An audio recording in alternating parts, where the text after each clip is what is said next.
Hi hello ಎಲ್ಲರಿಗೂ ನಮಸ್ಕಾರ. Welcome to my channel. ಯಾರು ನನ್ನ ಚಾನಲ್ದಾಗ ಹೊಸದಾಗಿ ನೋಡ್ತಿದ್ದೀರಾ ಅವರು ಸಬ್ಸ್ಕ್ರೈಬ್ ಮಾಡ್ಕೊಂಡು ನೋಡ್ರಿ ಅಂತ ರಿಕ್ವೆಸ್ಟ್ ಮಾಡ್ಕೋತೀನಿ. ಇವತ್ತಿನ ರೆಸಿಪಿ ಏನಂದ್ರೆ ವೆಜ್ ಕೈಮಾ. ಇದು ಯಾರ್ಯಾರು ನಾನ್ ವೆಜ್ ತಿನ್ನಂಗಿಲ್ಲಲ್ಲ ಅವ್ರಿಗೆ ಹೇಳಿ ಮಾಡಿಸಿದ ರೆಸಿಪಿ ಐತಿ. ಮಸ್ತ್ ಅಂದ್ರೆ ಮಸ್ತ್ ಆಗ್ತೈತಿ. ಇದನ್ನು ಯಾವ ರೀತಿ ಮಾಡೋದು ನೋಡುಂಬರ್ರಿ. ನಾನು ಒಂದು ಬೌಲಿಗೆ ಇಲ್ಲಿ ಸಣ್ಣದಾಗಿ ಕಟ್ ಮಾಡಿರೋ ಅಂಥ ಪಾಲಕ್ ಸೊಪ್ಪು ಹಾಕೋತೀನಿ. ಇದು ನಾವು ಒಂದು ಕಟ್ ತೊಗೊಂಡಿನಿ. ಅದಕ್ಕೆ ಸ್ವಲ್ಪ ಉಪ್ಪು ಹಾಕ್ಕೊಂಡು ಒಂದು 5 to 6 ಮಿನಿಟ್ಸ್ ನಾನು ನೆನೆಯಕ್ಕೆ ಬಿಟ್ಬಿಡ್ತೀನಿ. ಅಂದರೆ ನೀರು ಬಿಟ್ಕೊಳ್ಳಿ ಅಂತಂದು. ಈಗ ಗ್ರೇವಿಗೆ ಬೇಕಿರೋಂಥ ಮಸಾಲ ರೆಡಿ ಮಾಡ್ಕೊಳ್ಳೋಣ.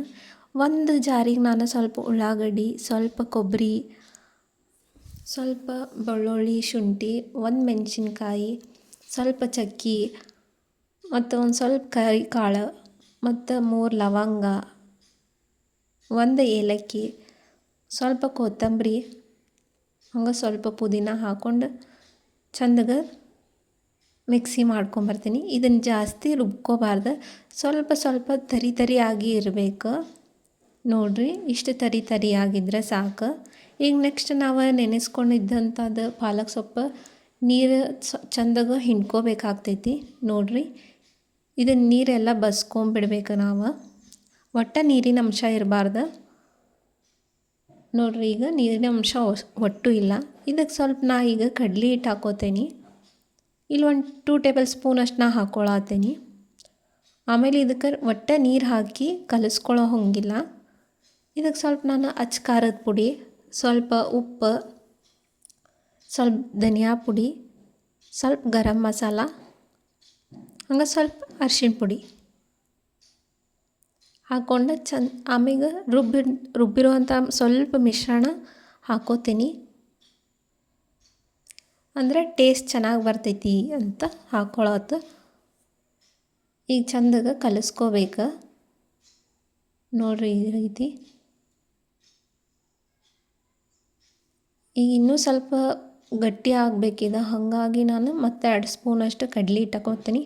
ಇದು ಎಲ್ಲಿ ಮಟ್ಟಪ್ಪ ಅಂದ್ರೆ ಒಂದು ಉಂಡೆ ಟೈಪ್ ರೆಡಿ ಆಗೋ ಮಟ್ಟನೂ ನಾವು ಹಿಟ್ಟು ಹಾಕ್ಕೊಂಡು ಕಲಿಸ್ಕೋಬೇಕು. ನೋಡಿರಿ, ಈ ರೀತಿ ಈ ಥರ ಗಟ್ಟಿ ಆಗೋ ಮಟ್ಟನೂ ನಾವು ಕಡ್ಲೆ ಹಿಟ್ಟು ಹಾಕ್ಕೊಂಡು ಇದನ್ನು ಚಂದಾಗ ಕಲಿಸ್ಕೋಬೇಕಾಕೈತಿ. ಇದನ್ನು ಒಂದು 6 to 7 ನಿಮಿಷ ಸೈಡಿಗೆ ತೆಗೆದಿಟ್ಬಿಡೋಣ. ಈಗ ನಾವು ಬಾಳಿಗೆ ಎಣ್ಣೆ ಹಾಕ್ಕೊಳ್ಳೋಣ. ಸ್ವಲ್ಪ ಎಣ್ಣೆ ಜಾಸ್ತಿನ ಹಾಕೋರಿ. ಆಮೇಲೆ ರುಬ್ಬಿರುವಂಥ ಮಿಶ್ರಣ ಇದಕ್ಕೆ ಹಾಕೋರಿ. ಹಾಕ್ಕೊಂಡು ಚಂದಾಗ ಮಿಕ್ಸ್ ಮಾಡ್ಕೋರಿ. ಇದು ಸ್ವಲ್ಪ 1-2 ಮಿನಿಟ್ಸ್ 3 ಮಿನಿಟ್ಸ್ ಅಷ್ಟು ಫ್ರೈ ಮಾಡ್ಕೋರಿ. ಸ್ವಲ್ಪ ಹಸಿ ವಾಸನೆ ಎಲ್ಲ ಹೋಗಬೇಕಾಗ್ತೈತಿ. ಹಾಗಾಗಿ ಅಲ್ಲಿ ಮಟ್ಟ ಸ್ವಲ್ಪ ಫ್ರೈ ಮಾಡ್ಕೋರಿ. ಆಮೇಲೆ ಇದಕ್ಕೆ ನೆಕ್ಸ್ಟ್ ನಾವು ಟೊಮೆಟೊ ಪ್ಯೂರಿನ ಹಾಕ್ಕೊಳ್ಳೋಣ.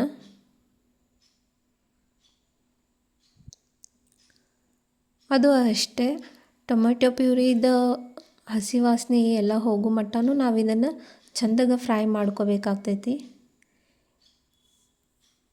ಈ ಗ್ರೇವಿ ಅಂತೂ ಇಷ್ಟು ಮಸ್ತ್ ಆಗ್ತೈತಲ್ಲ, ಮಸ್ತ್ ಅಂದ್ರೆ ಮಸ್ತ್ ಆಗ್ತೈತಿ. ಹಂಗೆ ಟೇಸ್ಟ್ ಅಂತೂ ಅನಾಹುತ ಇರ್ತೈತಿ. ಎಲ್ಲರಿಗೂ ಇಷ್ಟ ಆಗ್ತೈತಿ. ಸಣ್ಣ ಹುಡುಗರಿಂದ ದೊಡ್ಡವ್ರಿಗೂ ಅಷ್ಟು ಇಷ್ಟ ಆಗ್ತೈತಿ ಇದು. ನೋಡಿರಿ, ಹಿಂಗೆ ಚಂದಾಗ ಮಿಕ್ಸ್ ಮಾಡ್ಕೊಂಡು ಸ್ವಲ್ಪ ಹಸಿ ವಾಸನೆ ಹೋಗೋ ಮಟ್ಟ ಫ್ರೈ ಮಾಡ್ಕೊರಿ. ನೋಡಿರಿ, ಎಲ್ಲ ಎಣ್ಣೆ ಬಿಟ್ಕೊಂಡೈತಿ. 1-2 ಮಿನಿಟ್ಸ್ ಆದ್ಮೇಲೆ ಇಷ್ಟು ಎಣ್ಣೆ ಸ್ವಲ್ಪ ಬಿಡೋ ಮಟ್ಟನೂ ಅದನ್ನು ಫ್ರೈ ಮಾಡ್ಕೋಬೇಕಾಕೈತಿ ನಾವು. ಈಗ ನೆಕ್ಸ್ಟ್ ನಾ ಇದಕ್ಕೆ ಅಚ್ಚ ಖಾರದ ಪುಡಿ ಮತ್ತು ಅರ್ಶಿಣ ಪುಡಿ, ಗರಂ ಮಸಾಲ, ಧನಿಯಾ ಪುಡಿ ಆ್ಯಡ್ ಮಾಡ್ಕೋತೀನಿ.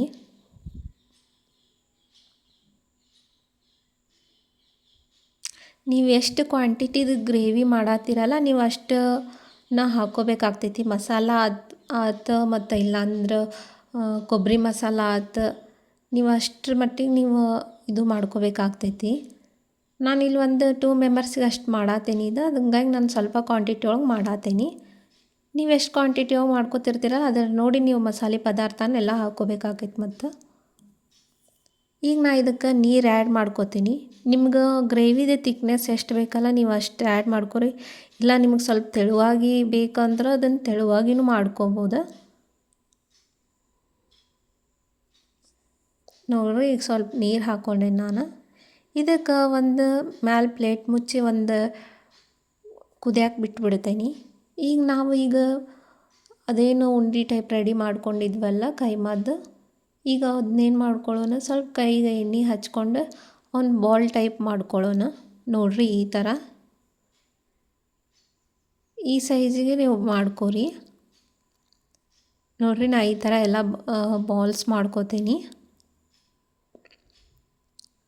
ಈಗ ಇವನು ಮಾಡ್ಕೊಂಡಿದ್ದ ನಾವೇನು ಗ್ರೇವಿ ಕುದಿಯಕ್ಕೆ ಬಿಟ್ಟಿದ್ವಲ್ಲ ಅದ್ರ ಪ್ಲೇಟ್ ಮ್ಯಾಗ ನಾನು ಇವನ್ನೆಲ್ಲ ಇಡ್ತೀನಿ.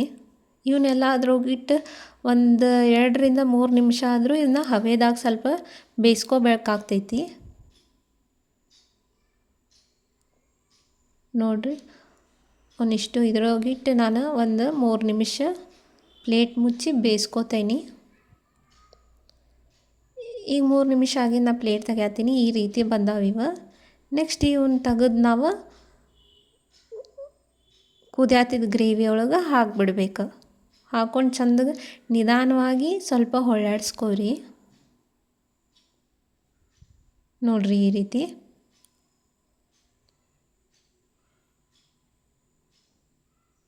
ಈಗ ಲಾಸ್ಟಿಗೆ ನಾನು ಎಷ್ಟು ಉಪ್ಪು ಬೇಕಾಗ್ತೈತಲ್ಲ ಅಷ್ಟು ಉಪ್ಪನ್ನ ಆ್ಯಡ್ ಮಾಡ್ಕೊಂಬಿಡ್ತೀನಿ.